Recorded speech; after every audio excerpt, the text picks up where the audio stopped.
Welcome to Electrician's Masterclass, where knowledge is power.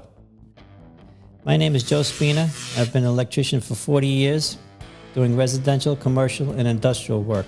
I'm also a master electrician, and I have my own company.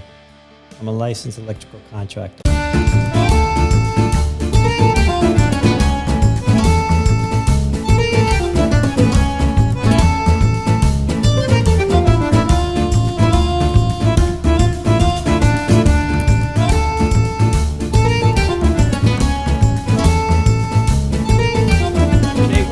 Two more sconces over a fireplace.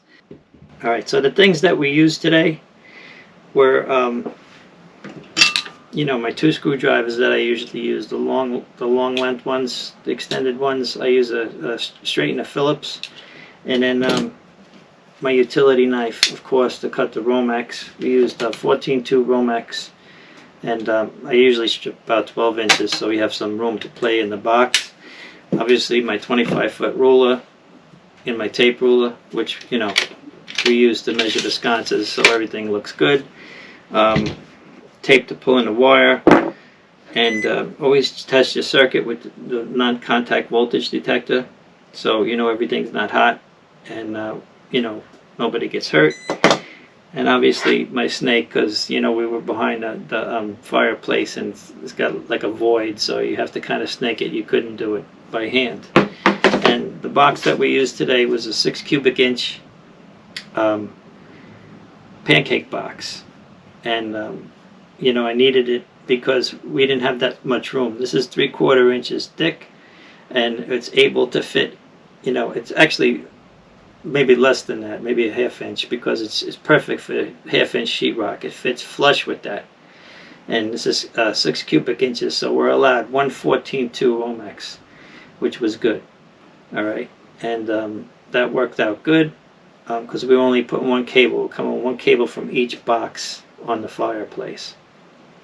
I would just bring a water or a couple of waters, but you throw them in your cooler, put some ice in there, and make sure you're hydrated. I have a customer who wants to add 2 more sconces to the existing sconces that he has, making it a total of 4 sconces. As you can see, I traced out the new sconce in the location that the customer wanted. This is the sheetrock cut out for the other 2 sconces.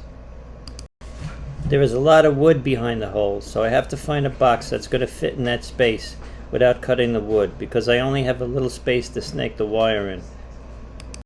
Now you can see that I snaked the wire from the existing box to the new hole because there is space on the side of the fireplace.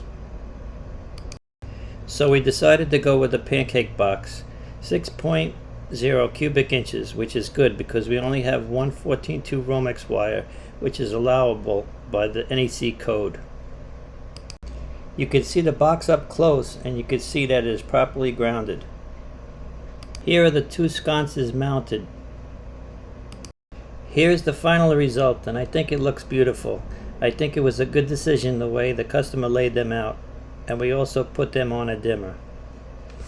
There's more to life than doing electrical work. I believe working hard for my family and spending the time with them and doing the things I love, like cooking, will lead to a happy life.